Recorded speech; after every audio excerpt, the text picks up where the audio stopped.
एक मैडम जी थी बड़ी पढ़ी लिखी। अब तो महाराज कैमरे का जमाना आ गया, मोबाइल का जमाना आ गया, सेल्फी का जमाना आ गया। पहले यह सब कुछ नहीं था। पहले गांव में एक बार मोहल्ले में कोई कैमरामैन आता था तो मोहल्ले वालों को खबर किया जाता था कि कैमरामैन फलाने दिन आ रहा है।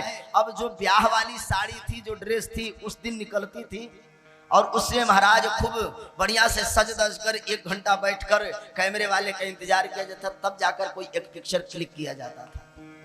अब तो ये अच्छा नहीं है। कभी मुर्गे की तरह मुंह बनाते, कभी मुर्गी की तरह चेहरा बनाते हैं, कभी बकुले की तरह बनाते हैं और तब महाराज अच्छा आता है। अब एक में संतुष्टि नहीं है, बुरा मत मानना। हम देखते हैं सोशल नेटवर्क का जमाना है और अब तो विडंबना तब आ गई कि हमारे बुजुर्ग भी उसी में सम्मिलित हो गए। बोले करे क्या महाराज, हम कहाँ जाए। हंस का अगर झुंड होगा तो हंस बनेंगे और बगुला का अगर झुंड होगा तो हंस भी बगुले बनकर जीता है।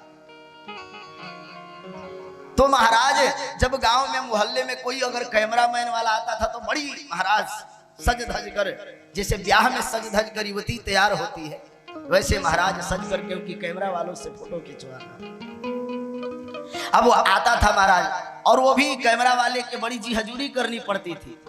भाई आ जाना, वो तिथि रखता था, मैं बिजी हूँ, व्यस्त हूँ। तब नहीं अगर होता था और कोई अर्जेंट हो जाता था कि नहीं जरूरी ही है खिंचवाना, तो माता जी लोग खूब लिपा पोती करके शहर में जाती थी देहात से। अब देहात से जब कोई पढ़ी लिखी मैडम जी होंगी, अब वो दौड़ते दौड़ते महाराज कैमरामैन के स्टूडियो में पहुंची। पहुंचने के बाद कैमरामैन से कही फोटो क्लिक करो। कैमरामैन ने कहा देवी जी थोड़ा सूरत तो देख लो। बोले मैं 1 घंटे तक तैयार होकर आई हो, तुम फिर कहते हो दर्पण देखने के लिए, जल्दी खींचो मेरा मेकअप बिगड़ जाएगा। देवी जी उसीलिए कह रहा हूं कि एक बार दर्पण में देख लो तो शायद तुम मुझे फिर बाद में नहीं तो सोचो।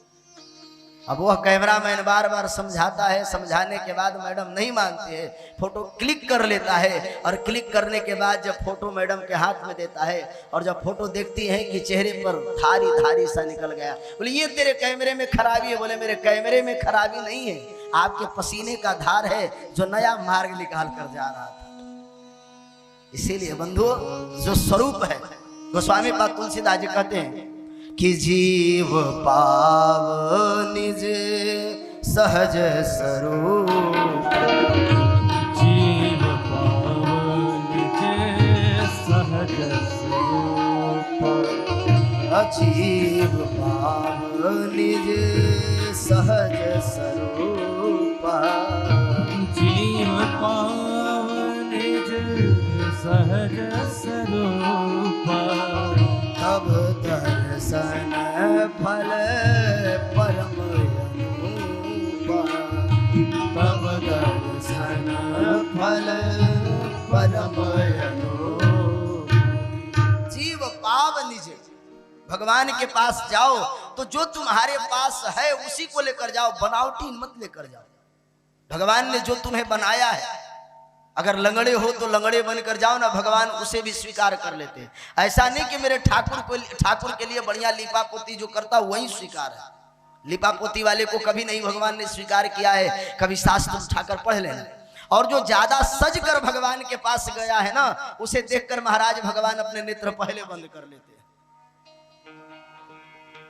भागवत में कथा आती है, पूतना भी भगवान के पास खूब सज धज कर गए थे, भगवान ने नेत्र बंद कर दिए। और सुप्रणेका तो जाकर यहां तक कह दी महाराज तो सम पुरुष न मुंह सम नारी।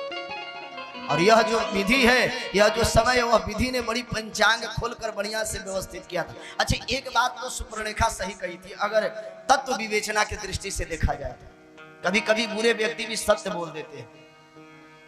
सत्य क्या बोल देते हैं? वह कहती है कि यह जो समय है वह बड़ी भगवान ब्रह्मा ने विचार करके बनाया है। और सत्य बात है, जीवात्मा जब परमात्मा के सन्मुख जाता है तो वह समय महाराज विलक्षण ही होता है और ब्रह्मा जी सही में फुर्सत से उस समय को प्राप्त कराते हैं। इसीलिए जीव पाव निज, जो आपका अपना स्वरूप हो, जीव पाव निज सहज स्वरूप, जो हमारा वास्तविक स्वरूप है। मंथरा ये महाराज एक युवती है, एक सुंदरी है, सैरेंद्री है, नाम है कुब्जा। समाज से अपने चेहरे को छुपाकर, अपने सौंदर्य को छुपाकर, अपने स्वरूप को छुपाकर बचकर चलती है। लेकिन भगवान कहते देवी तुम संसार से अपना संगोपन करो, मुझसे मत संकुचित करो। अगर पत्नी पति से घूंघट ओढ़कर मिलन के लिए जाए तो फिर उन दोनों में संयोग स्थापित नहीं हो सकता है, संसारिक प्रेम स्थापित नहीं हो सकता। इसलिए घूंघट के पट खोल तो हे पीऊ मिली है, हमारे कवियों ने निवेदन किया।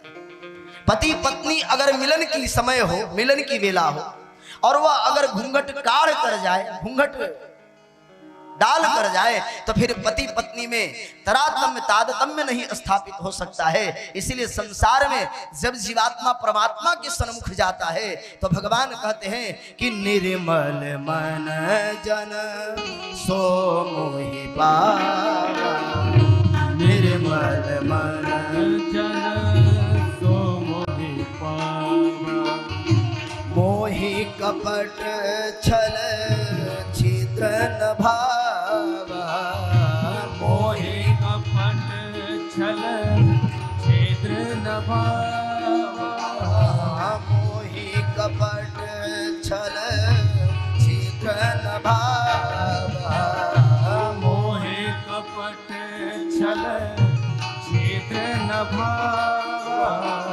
निर्मल मन जन सो पावा, निर्मल मन जन सो मोहि पावा।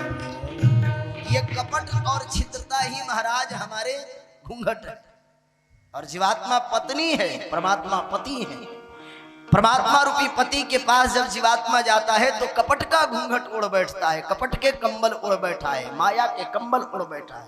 भगवान कहते हैं इसे हटा और तब मेरे पास आओगे तो मैं तुम्हें स्वीकार करूंगा। घूंघट के पट खोल तो ये पीऊ मिली।